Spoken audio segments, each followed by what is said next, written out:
my friends, and welcome to Hammersmith in West London, because today we're going to be talking about mastering. Mastering, that mystical process where you sprinkle magic sauce on your mix and suddenly it's a world-famous track. And in order to introduce you to this magic world, we've got one of Britain's top mastering engineers, Barry Grint from Air Studios, and I am now standing outside. Let's see if he's in. I've come an awful long way if he's not, haven't I? Is the man there? Hello. Barry? Hiya. Nice to meet you. Good to meet you too. Come on Okay, so this is where all the magic happens. That's it. You have promised me magic, haven't you? Absolutely. Wonderful. Wow, what a great room. And oh, you can hear instantly, it's got quite a lot of sound treatment going on here. This is part of the magic. Part of the thing. Plus, oh, look at all this kit. People are going to have a bit of a drool over this. Every time I go into a studio like this, there are wonderful piece of equipment with huge knobs, which probably cost about as much as most people's car or house. But anyway, brilliant. Well, let's sit down and introduce people to what they need to know about the magic sauce that is mastering. Let's go to it. Barry, what kind of stuff do you master? Across the board. No mastering engineers in the UK will specialise in any one particular genre of music. So everything, orchestral, reggae, you name it. Yeah. Engineers will work on everything. And is there a magic sauce in mastering? Can it sort of sprinkle fairy dust on a track and turn a rather dull track into something which is really cool? Mastering can make a significant difference, but obviously it depends on what each track needs. Yeah.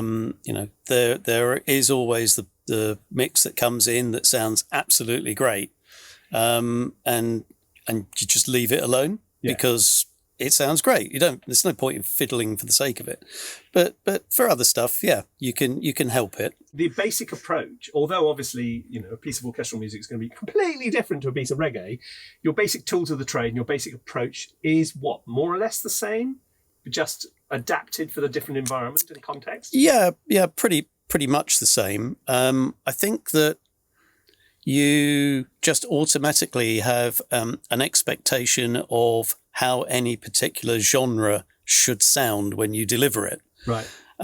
So I think just subconsciously you're actually delivering something that sounds slightly different to something else.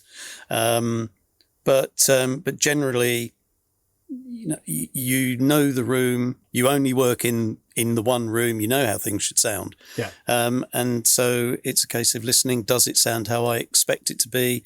If it doesn't, what's different? And see what you can do to get it sounding the way you expect. How can people? Okay, let's give some top tips for people who are trying to master their own stuff on limited kit. Firstly, can you master your own work, or are you going to lose that sense of objectivity, which is partly what you bring to the party? Yeah, I think that it's very difficult if you're a self-releasing artist to wear all of the hats. You can end up being so focused on the track that you can't see the bigger picture. Right. So mastering or not, if you've got someone else who's got a studio that you've met or whatever, just get them to have a listen and give kind of their objective opinion on what you're doing. Sometimes I'll get a mix in and it's mono. Yeah. And it's just because somebody's been focusing on something else. Yeah.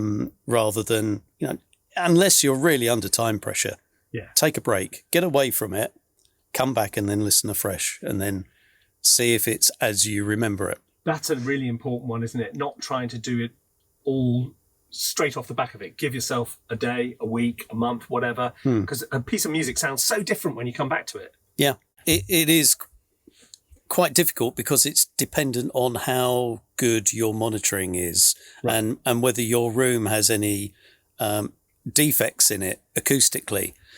Because if it has, then your mastering is going to have all of those defects within it. So how does that work? I mean, so if your room is artificially boosting bass frequencies or something, what's going to be the consequence when your mix gets out into the wild? That the bass will be lacking. Right.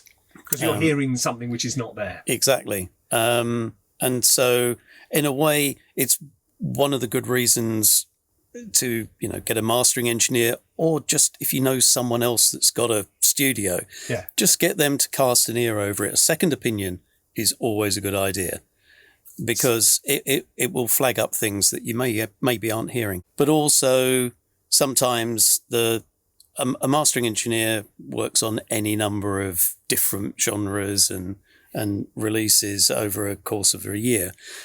And there may be things that you haven't thought of from a production point of view that could make a difference.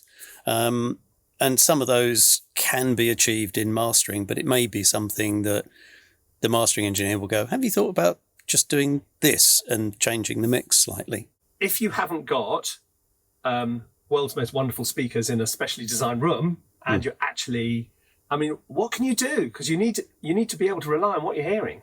Yeah, sure. I think if you're at home, you've got a laptop, try and get the best headphones you can for a start, and then start thinking of things like an external sound card and a preamp where you can get some control over, simple things like bass and treble. Yeah. And then listen to a reference track and listen on the headphones. Does it sound as you've heard it in other places? And if it doesn't, then just try and tweak the monitoring so that it does. Right. And then when you're working on your own work, you will automatically be getting closer to where you want to be. This is an important one, isn't it? Because having a reference track which you know and love, which you've heard in a number of different environments, that will help sort of kind of calibrate, essentially, your listening. So then your own track, does it sound like that? Yeah. And if you've got it so that your reference track sounds good in your headphones, then when you come to do your mix, you will automatically be going towards that because you've adjusted your listening environment to sound right. We're surrounded by some wonderfully elegant and probably extremely expensive bits of hardware, but people just using the effects straight out the box in Logic, Cubase, whatever, FL. Can you master in those just using the bog standard plugins which come with those kind of bits of software? Yes, I think you can. At the end of the day, it really is all about what you're hearing. And obviously there's the requirement for some ability. But yeah, that we don't use magic kit that isn't available to anyone else. It's standard EQs, standard limiters, whatever. So it's experience and taste, which is what you bring to the. Because there is a sort of editorial decision which you make sometimes when you're mastering something as to whether that kick drum should be more prominent. Yeah. And that's why just because you've had a track mastered and it comes back, that doesn't necessarily mean that that's the end of the story. You can if it doesn't sound right for whatever reason, what you've received back, it's because the mastering engineer is doing what he thinks. Okay. And the simplest of things can be the volume of the track when it's delivered. Some people don't want it squashed. Some people do want it squashed. Without guidance, you can't know. We can only guess. Okay. So what's the main tools of your trade are? What are the things you have to use? You use every single day in terms of signal processing?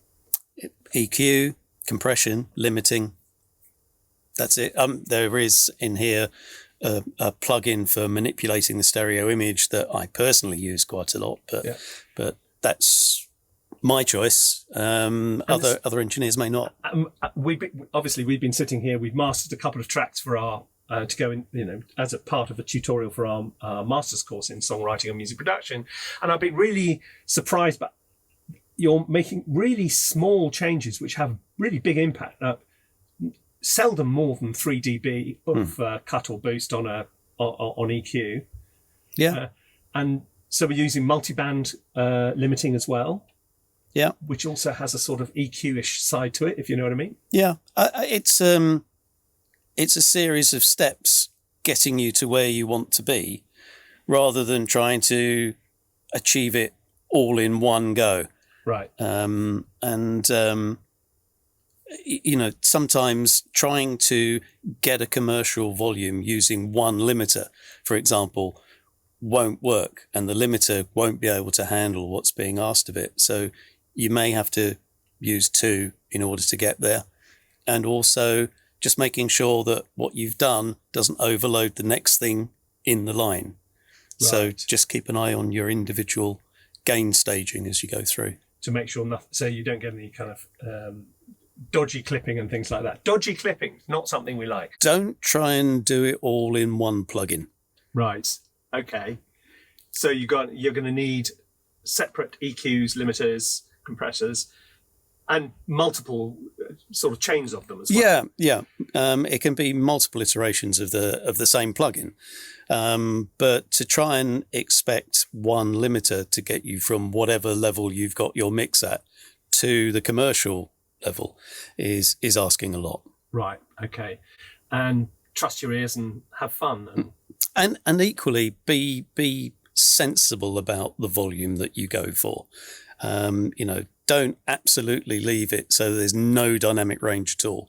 Right. So it's just a flat waveform, which we've seen before. Yeah. Wonderful. Okay, one final piece so if people were going to go away, master their own stuff, what one piece of advice would you leave them with? Crikey. I think, I honestly think it is all down to how you're listening. Yeah. And if you're listening in something that's giving you a good approximation of the truth, yeah, then you will get a better result. Just sticking any old pair of earbuds on and hoping that it'll all work, it's just not going to get there. It's not going to happen. No. And if people are interested in having their music mastered by one of the masters, how should they get in touch with you? Just through the Air Studios website, which is unsurprisingly airstudios.com. Wonderful. And there's a mastering section. And you master everything. I mean, from electronica to orchestral and all points in between. Yeah. And most engineers do. Wonderful. Jolly good. Well, thank you very much indeed. That's it for this little edition of the blog. I hope you've enjoyed it. If you have, remember to hit subscribe, and I'll see you next time. Bye-bye.